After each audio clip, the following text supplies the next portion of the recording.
This podcast is brought to you by Blackaby Ministries International. To find out more, visit blackaby.org. Well, welcome back to the Richard Blackaby Leadership Podcast. My name is Sam, and I'm your host. And joining me today is Dr. Richard Blackaby. Great to be with you, Sam, as always. Richard, yesterday I think I saw that your Buffalo Sabres were up. Well, not only were they up, they stayed up. Oh, wow. And they won 2 in a row. I just would like to point that out. Well, an Easter miracle for your your dear yes, and in honor of Sabres. The empty tomb, that even things as hopeless as my Sabres sometimes there is hope against all odds. Well, Easter has just passed this previous weekend, and if you've listened to our show for any period of time, you probably know that Richard is a fan of reflections. Yeah. Not just his own in the mirror, but but also those times of the year where it's good to just look back and whether it's a holiday, it's an event, or after a significant period of time has passed. And, this Easter is no different. And so I'm suspecting that you have some thoughts on this previous Easter and just Easter in general, and what that means for the believer and the leader. Yeah, I think it's something I really learned from my dad, that just whatever the season was, my dad was always reflecting on it. And whether it was Christmas, whether it was a birthday, whether it was a New Year, whatever it might be, he'd always just want to know how God viewed that. And so I think it's not a bad habit. And so, of course, we've just passed Easter, just behind us, and I think it doesn't hurt to look back on that. And, of course, just one very simple thing to just say is that there's something very exciting about Easter. It really is the foremost, most exciting thing that Christians celebrate is the empty tomb. That's what Easter is all about. It's about an empty tomb, Christ defeated death, and so on. And because of that, we have hope as well, that the end of this physical life is not our end. Really more, it just is the beginning of a glorious heavenly existence. And so that's pretty exciting. And there's a lot of excitement about Easter. There's a lot of times there's sunrise services first thing in the morning, and you're out there in the crisp morning air as the sun is coming up, and you're celebrating the excitement of Easter, and you can't help but go to an Easter service and feel victorious and joyful. It's upbeat, it's positive, and then that Sunday passes, that weekend passes, and we're back into the grind again. And I would say, I think that the intent is from God, certainly, is that every day is an Easter existence for us. We ought to enter every day with excitement, with the potential.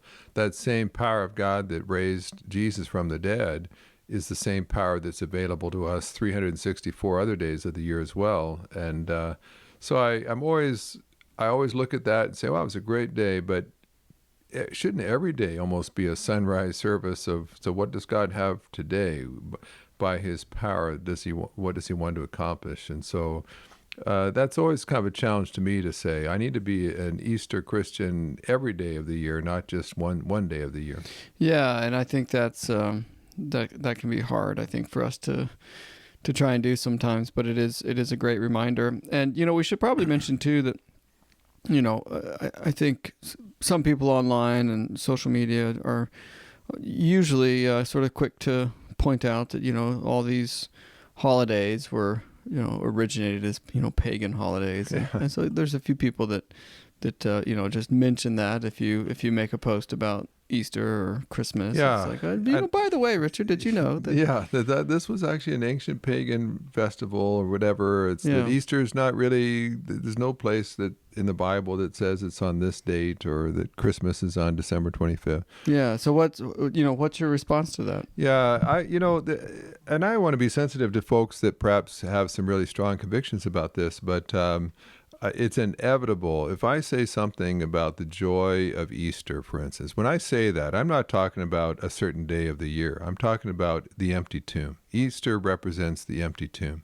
Christmas represents the incarnation of God, eternal God, condescending to come down to earth and take on human flesh. That's what Christmas represents. It's not about a day. It's not about a tree. It's about God intervening in our world. And Christmas, he sort of enters our world. Easter, he overcomes death and so on. And those are huge events. And we call them Christmas and Easter, but they represent something far more. But there's always some folks that, every time I post something about Christmas or Easter, there's always someone that kind of pharisaically wants to say, well, do you know that this was a pagan festival at one point? Or do you know anywhere in the Bible where it says that you should observe Easter on this date and so on? And I'll just be real honest with you. Most of the people I sense that are doing that are kind of wanting to just prove to everybody else that they're going to rain on the parade and let everybody else know that you shouldn't be celebrating any of these Christian holidays. And I would just tend to say, like Paul, without the resurrection, our faith is in vain.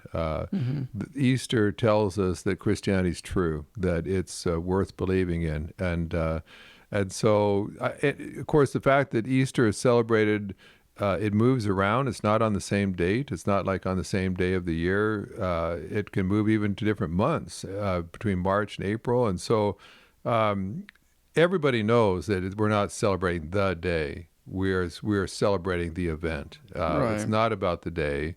It's about an event. And I think that if Christians, if there's anything we should celebrate, it ought to be the resurrection, because everything in our faith hinges on that. And so I think some folks just need to kind of put their self-righteous pointer fingers away and just say, you know what, every day is a good day to celebrate the empty tomb, and so and the other thing I know that some people, and of course there's a lot of people, and unfortunately a lot of Christians that love conspiracy theories, and it's not that you shouldn't. It's not that some bad things can't creep into some of those holidays, like. But I don't know that the fact that there were, German superstitious religions that used to worship trees, and now we have them in our homes at Christmas, that somehow we're being taken over by paganism. I think far more likely consumerism is probably much more of a danger to Christmas than a Christmas tree on our property. And also, I would just say there's this sometimes a tremendous fear that paganism or worldliness is going to hijack our faith. But the fact is that in a lot of ways, Christianity doesn't live in fear. Christianity doesn't live in fear of other religions. Christianity overcomes other religions. It transforms other religions. And so you'd probably be hard-pressed to find any day of the year that there wasn't some pagan festival somewhere worldwide. But that doesn't mean because we celebrate something God did on a particular day that somehow we're being hijacked. It's just the opposite. We may be hijacking pagan days that no one has ever heard of or cares about. Yeah. But now the Christian calendar has just claimed another day to say, hey, worldwide, we're all going to celebrate the empty tomb today. Who cares what pagans worshipped at some point in time on this day?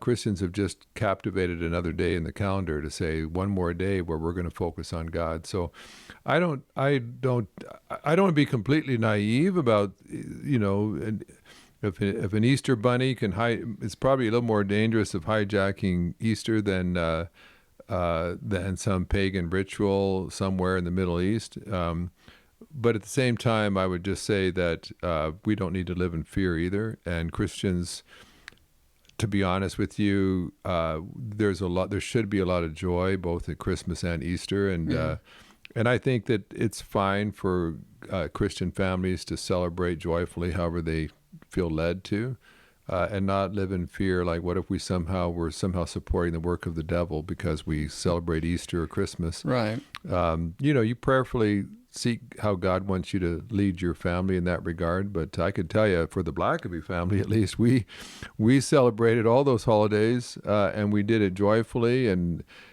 with lots of different traditions. And every one of us ended up in full-time Christian ministry, loving Jesus and Yeah. serving him with all of our hearts. And so it didn't harm our faith in any way. It actually brought a lot of joy to our faith, having various Christian traditions along the way. So, I don't live in fear, and there's always some that just want to be a little self-righteous and kind of, cancel everybody's party Yeah. because they just are smarter than everybody else to see the danger that no one else saw. And so I'm not a big alarmist about that kind of thing. I think, we should be careful because we can become a little too hallmarky sometimes with some of these traditions. But I think Christianity kind of trumps other pagan rituals and beliefs, and so I'm not intimidated at all about what other people used to do. Yeah. I'm more excited about what God's doing today. Absolutely. Well, let's take a quick break here and we'll wrap up when we come back.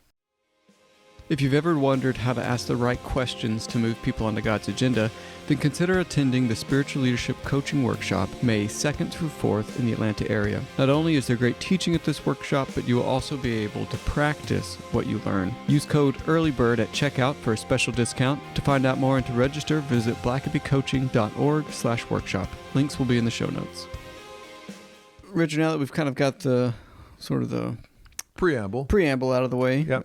We can kind of dive into some of this holiday weekend, which is, it's obviously more than a holiday weekend for believers, but there's a significance of Friday, Saturday, Sunday, Good Friday to Easter Sunday, and maybe if you could just walk us through the significance of those days and perhaps how we should view those. Yeah. Well, Good Friday, of course, is a more somber day because it represents the day that Jesus was crucified on the cross. And in a lot of ways, I think all 3 days, I think, are important for us to consider. And, of course, Good Friday is a day where evil seems to triumph, where hypocrisy seems to be gotten away with, where chief priests and religious leaders are more concerned about their power and their position than they are about truth and about God's people. It's about the crowds that could have been singing Hosanna one day, and now they're singing Crucify Him, and just the fickleness of crowds that they're so easily led astray. And it's about a cross. A cross is something that's despised. It's despicable. It's not attractive. It was an ugly, terrifying thing. And yet that's lifted up to say, well, the cross is central to the Christian life. We have a lot of health and wealth kind of gospel today that talks all about our comfort and success and wealth and prosperity, but that prosperity is not the center of the Christian faith. The cross is, and the empty tomb. And so the cross talks about sacrifice, talks about suffering, talks about death. A lot of things that the church sometimes, unfortunately, can steer away from. And it just talks, and I mean, Good Friday is kind of about Satan having his moment, that seemed like the battle had swung in his favor. And certainly to this day, there are times where we look at where evil seems to be in the ascendancy, and we're seeing evil in the Ukraine right now. We're seeing evil in various places in culture today, and sometimes you can say, well, God, what's happening? Why is evil so powerful? Why is it so influential? And on Good Friday, you would have said that. You would have said, why have you allowed evil to put Jesus on the cross and to kill the Messiah and to scatter all of Jesus' disciples? It seems like a time of defeat. And I would say, there are times in our life where it will be a Good Friday kind of day, where it just seems like evil people are in control and they're in power. And so Good Friday is one of those days. It's good that we have those days, that we have a Good Friday, because we realize that's probably not going to be the last time that evil seems to be in control and in the driver's seat. But then you have a Saturday, and that's a day where the entire day Jesus remained in the tomb. And that's a whole day where, after a really bad Friday, it just seems like time's passing and nothing is changing. It's a time of waiting. And waiting is not something that's real popular to Christians or people in general. And when you wait, you start to think, well, God, are you going to do anything about this? Is anything going to change? Like, evil people did their worst, and now it just seems like everything's quiet. It's like, God, where are you? God, why are you not doing something about this? Those chief priests and Pharisees, they conspired to murder an innocent man, and it looks like they're going to get away with it. Like nothing's happening. There's no outcry. There's no justice. And there are days where it kind of seems like a Saturday. Of course, for the Jews, it was their Sabbath. It was a day of rest. It was a day of non-activity, and it's almost like God just took the day off too, and just didn't do anything. And yeah, you get the sense, when you think about this weekend, the original weekend, you get the sense that it was probably a pretty quiet day, and a lot of we know that the disciples were hiding and just kind of a holding your breath kind of day. Like, I don't even know that they were expecting anything necessarily, but just sort of like, okay, what now? Like, I think it's a waiting day where it seems like evil has won, where the self-righteous Pharisees and high priests have been able to manipulate the crowds to get their way and to hold on to their power, and the innocent people at large are the victims, and God's work looks like it's been crushed. But of course, it's the Sabbath. It's a day of rest. It's a day of preparation. It's a day where God is preparing an incredible response that will just blow away what anybody could have imagined, and it's not far away. But I often think to myself, on Saturday, those terrified disciples might have lost all hope and been discouraged, and yet they're very, very close to the most amazing encounter with Christ that they'll ever have. And it's just around the corner.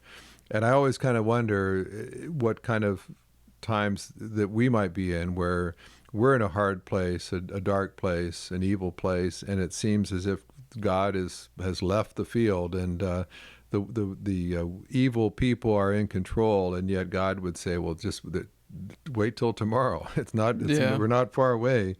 And then, of course, you have Easter Sunday, and it's early in the morning. By the time, Mary Magdalene and some of those women, they come while it's still dark. Technically they weren't supposed to be traveling. The Sabbath wasn't over until daylight, but they cut it close. It's still dark, and so they're kind of breaking the rules, but they are eager to get to that tomb as quickly as they possibly can. But even when they get there as early as possible, it's already empty. And so that tells me that God didn't wait long. Easter Sunday, as soon as his timing was ready, he didn't drag it out till the afternoon. If you've ever had to wait for a big event or a big meal and all the preparation, that says something to me that as soon as possible, Christ was raised, and early in the morning, that tomb's already empty. And even though the powers of darkness had done everything they could to keep that tomb shut up and sealed and guarded and kept off limits, nonetheless, nothing could stop God's work from being done. And then just as that day unfolds, the growing excitement that happens as the testimonies start coming back that the tomb's empty, and then these two on the road to Emmaus are talking about what they just encountered, and there's a lot of confusion and a lot of surprise, and which I think is kind of typical of the church ever since. There's always been some confusion and surprise, different stories, different perspectives, people all having their own kind of viewpoint on some things.